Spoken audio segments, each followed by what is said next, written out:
খুব সহজ উপায়ে ঘরোয়া উপকরণ দিয়ে কিভাবে চিকেন রোস্ট তৈরি করলাম বিয়েবাড়ির স্টাইলে, দেখতে হলে ভিডিওটি না টেনে শেষ পর্যন্ত সাথেই থাকুন। এখানে আমি রোস্টের সাইজের মুরগি 500 গ্রামের একটা মুরগি নিয়ে নিয়েছি। এখানে আমি পরিমাণ মতো একটু লবণ 1 চামচ পরিমাণ, একটুখানি হাফ চামচ পরিমাণ জাফরান কালারের জন্য 1 চামচ পরিমাণ আদা মাখিয়ে কিছু সময় রেখে দিয়েছিলাম রেস্টে। এখন আমি ফ্রাই প্যানে তেল দিয়ে তেলটা গরম হলে এগুলো পর্যায়ক্রমে দিয়ে আমি ভেজে নিচ্ছি হালকাভাবে। তো দেখতেই পাচ্ছেন আমি কিভাবে মুরগি ভেজে নিচ্ছি। এগুলো এখন আমার ভাজা হয়ে গেল। এখন আমি পর্যায়ক্রমে এগুলোকে উঠিয়ে নিব। কালারটা দিলেও চলে, না দিলেও চলে, যেহেতু বিয়েবাড়ি স্টাইলে করব তাই একটু কালার দিয়েছি। তো দেখুন কেমন হয়েছে মুরগি রোস্টের ভাজাগুলো। হালকা পরিমাণে একটু লালচে করে ভেজে নিতে হবে। মুরগিগুলো পর্যায়ক্রমে ভেজে নিলাম। এখন আমি ওই তেলের ভেতরে বেশ কিছু পেঁয়াজ কুচি দিয়ে দিয়েছি। এটাকে আমি ব্রেস্তা করে নেব। তো দেখুন পেঁয়াজটা কিভাবে ভাজা হচ্ছে।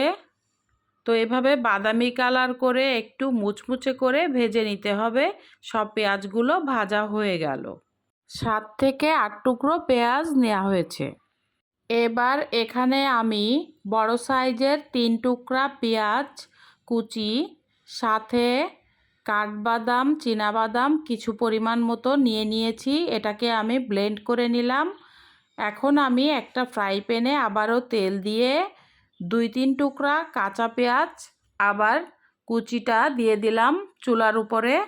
একটু উঁচু উঁচু পরিমাণে 1 চামচ রসুন পেস্ট, 2 থেকে 3 চামচ আদা পেস্ট, তার সাথে গোটা গরম মশলা, সাথে আছে এখানে বাদাম ও পেঁয়াজ পেস্ট বড় টেবিল চামচের 3 চামচ পরিমাণ, সাথে স্বাদ মতো 1 চামচ লবণ, আর তার সাথে আছে লাল মরিচের গুঁড়া 1 চামচ পরিমাণ, সাথে গোটা কিচমিচ 7 থেকে 8 টুকরো, তার সাথে আছে গরম মশলা জিরার গুঁড়ি 1 চামচ পরিমাণ, আর সাথে নিয়ে নেওয়া হয়েছে একটা গোটা তেজপাতা।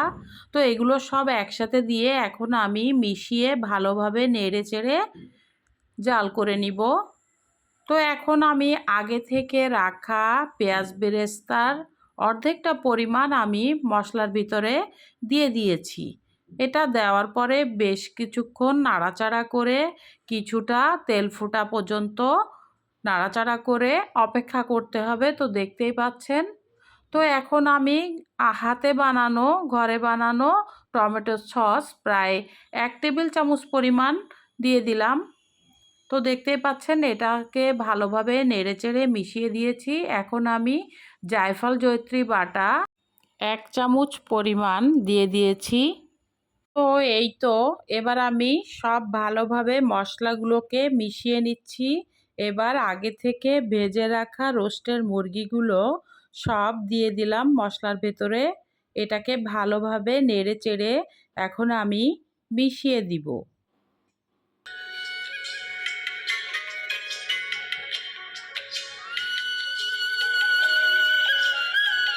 মশলাগুলো যাতে ভালোভাবে মিশে যায় একটু কষানোর জন্য ঢাকনা দিয়ে কিছু সময় ঢেকে দিয়েছি। তো এই তো আবার ঢাকনাটা কিছু সময় পর উঠিয়ে ফেললাম। তো দেখুন এখন আমি অফ ক্যামেরায় আধা কাপ পরিমাণ টক দই দিয়ে দিয়েছি। তো এখন আমি আরও একটু টক দই এর সাথে মিশিয়ে দিব। কিছুটা নাড়াচাড়া করে নিয়েছি। এখন আমি আরও 2 চামচ পরিমাণ টক দই মিশিয়ে দিলাম। আমি এখানে আড়ংয়ের টক দইটা ব্যবহার করেছি। যে কোনো টক দই আমরা দিতে পারবো। টক দই না থাকলে আমরা দুধ দিয়েও লেবুর রস দিয়ে টক দই করেও দেওয়া যেতে পারে।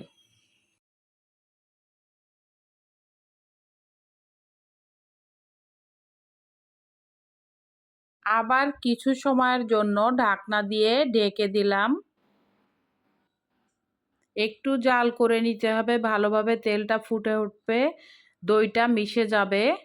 তো দেখুন দইটা কিন্তু ভালোভাবে তেলের সাথে মশলার সাথে মিশে গিয়েছে। তো এভাবে আবার একটু নাড়াচাড়া করে তেল মশলার সাথে ভালোভাবে একটু মিশিয়ে নিচ্ছি। তো এভাবে তেলটা ফুটে উঠলে, তেলটা এখন ফুটে উঠেছে বেশ কিছুটা। তো দেখুন, তো তেলটা ফুটে ওঠার পর এখন আমি এখানে রোস্টের রান্নার পানিটা দিয়ে দিব। তো এখানে আমি বাদামের যে ব্লেন্ড করা যে পাত্রটা ছিল ওখান থেকে আমি একটু পানি দিয়ে একটু ধুয়ে পানিটা দিয়ে দিয়েছি। তার সাথে আমি হাফ কাপ পরিমাণ পানি আমি এখানে দিয়ে দিলাম। যেহেতু আমার মুরগির মাংসের পরিমাণ খুব বেশি না, তাই আমি পরিমাণ মতো পানি দিয়ে দিয়েছি। তো দেখুন এখন আমি ভালোভাবে এটাকে পানির সাথে একটু মিশিয়ে দিচ্ছি। এখন আমি আবার কিছু সময়ের জন্য ঢাকনা দিয়ে ঢেকে রান্না করব। তো এই তো ঢাকনা দিয়ে দিয়েছি। আবার কিছু সময় পর ঢাকনাটা উঠিয়ে দেখুন কেমন হয়েছে কিছুটা। এই তো এইভাবে আবারও কিছুক্ষণ জাল করে নিয়েছি। এখন আমি কিছু পরিমাণে কাঁচামরিচ এখানে দিয়ে দিচ্ছি। পরিমাণ মতো যার যেমন মনে হবে ৬-৭ টুকরা কাঁচামরিচ এখানে আমি দিয়ে দিলাম। তো এখন আমি আবারও কিছু সময় জাল করে নিব। তো দেখুন আগে থেকে রাখা যে পেঁয়াজ ব্রেস্তা ছিল এখন আমি তার থেকে আরও কিছু ব্রেস্তা এখানে দিয়ে দিয়েছি। তো এভাবে আমি আরও কিছুক্ষণ জাল করে নেওয়ার পর এখানে আমি 2 চামচ পরিমাণ ঘি ব্যবহার করেছি। তো আমি এখানে তারপর একটু চিনি দিয়ে দিলাম 1 টেবিল চামচ পরিমাণ। যেহেতু রোস্টে একটু চিনি না দিলে ভালো লাগে না। আর ঘিটা বন্ধুরা দেখাতে পারিনি, আমার ক্যামেরাটা মাঝে মাঝে অফ হয়ে যাচ্ছিল। তো যা হোক মুখে বলে দিলাম। তো এখন এখানে আমি রান্নাটা হয়ে আসছে। এখন আমি এখানে আরেকটু পেঁয়াজ ব্রেস্তা দিয়ে দিয়েছি। তো দেখুন কতটা ইয়ামি লাগছে। আমার রান্নাটা কিন্তু হয়ে গিয়েছে, দেখতেই পাচ্ছেন। এখন আমি ঢাকনা দিয়ে কিছু সময় ঢেকে দিব। আবারও ঢাকনাটা উঠিয়ে আবারও ঢাকনা দিয়ে কিছু সময় ঢেকে চুলার উপরে রাখতে হবে। তো এই তো আমার রান্নাটা কিন্তু হয়ে গিয়েছে। এখন আমি চিকেন রোস্ট একটা পাত্রে ডিশে আমি ঢেলে নিচ্ছি। এটাকে আমি রেডি করছি পরিবেশন করার জন্য। তো বন্ধুরা দেখুন কতটা ইয়ামি হয়েছে, কতটা ইয়ামি লাগছে চিকেন রোস্টটি। তো আপনারা যারা এখনও পর্যন্ত এভাবে চিকেন রোস্ট তৈরি করেননি অবশ্যই বাসায় একবার তৈরি করে দেখবেন। অনেক ইয়ামিও অনেক সুস্বাদু হয়, পরিবারের সবাই অনেক পছন্দ করে। এখানে আমি আবারও কিছুটা পেঁয়াজ বেরেস্তা উপরে ছড়িয়ে দিলাম। তো কেমন হয়েছে রান্নাটা অবশ্যই কমেন্টস করে জানাবেন। যে সকল বন্ধুরা এখনও পর্যন্ত লিমাস জার্নি পরিবারে যুক্ত হননি, যদি আপনাদের কাছে ভিডিওর কোনো অংশ ভালো লেগে থাকে প্লিজ একটা লাইক, কমেন্ট, শেয়ার, সাবস্ক্রাইব করে নিন।